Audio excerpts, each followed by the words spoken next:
So she'd been to the library to look in the back of a book in the subject index, and she was looking for the word lying, but it wasn't there in the subject heading. So she looked at where it should have been. She couldn't find lying, but she did find Lidwina, saint,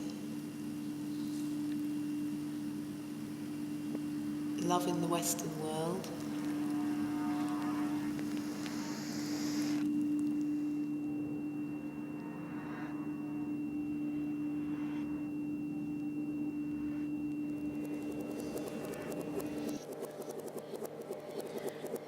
Suddenly, time falters.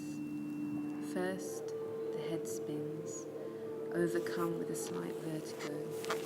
It is nothing, but then the spinning goes wild, the ears start to ring, the earth gives way and disappears.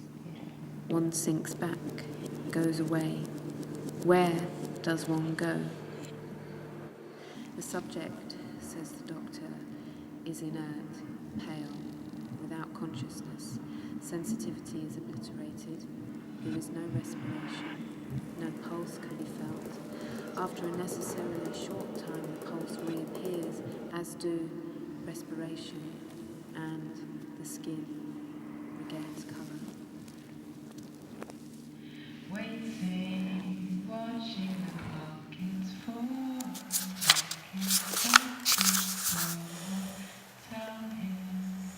Syncope, an absence of the self, a cerebral eclipse so similar to death that it's also called apparent death.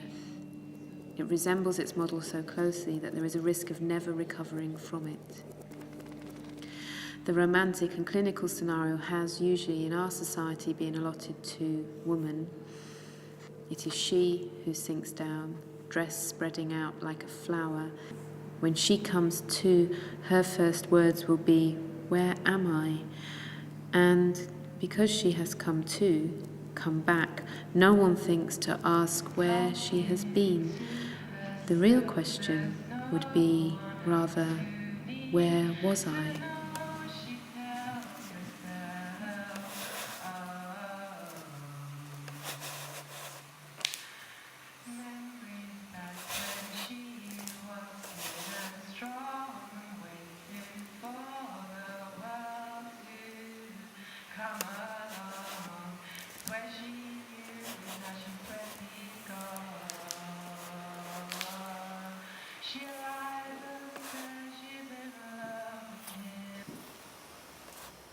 She looks up lying, she looks up the place where lying should be.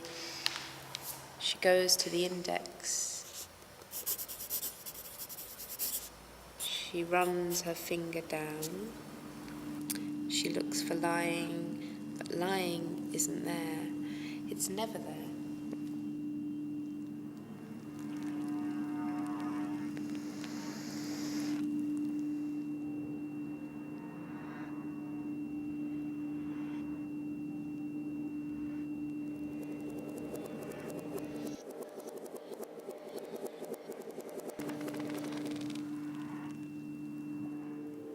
So difficult to speak. I can remember speaking. I can remember speaking really well.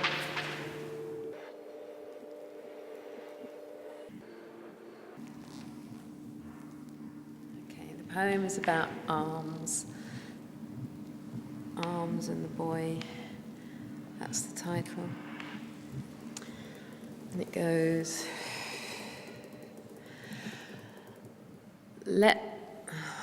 let the boy try. That's why I learned the poem, because of the first 4 words. Let the boy try. Along this bayonet blade, how cold steel is, comma, and keen with hunger of blood. Blue with malice, blue with all malice, blue with all malice.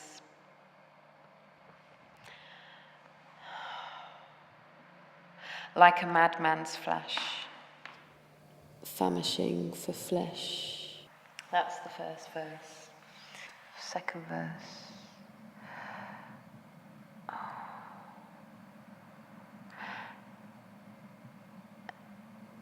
Lend him, let him lend, let him lend these blind blunt bullet heads,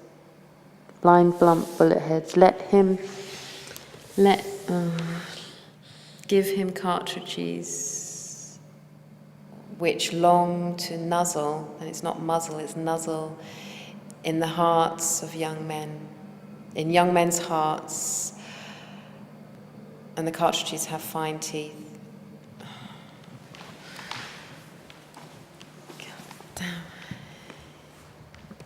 Yeah, I think you lend him the bullets, you give him the cartridges. The cartridges have fine teeth, and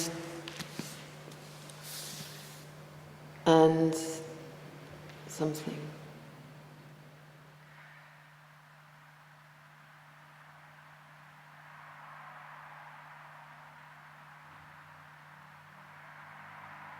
Lee Miller in Hitler's Bathtub,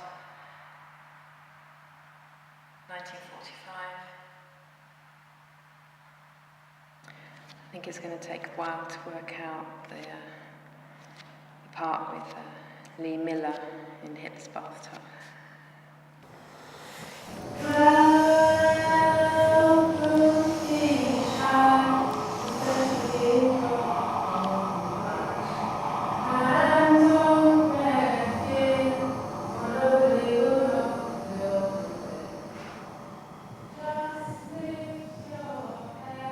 Another important line, very important line. For, not but, not because, for his teeth seem for laughing round an apple. The bullets are longing to nuzzle into young men's hearts. That's it.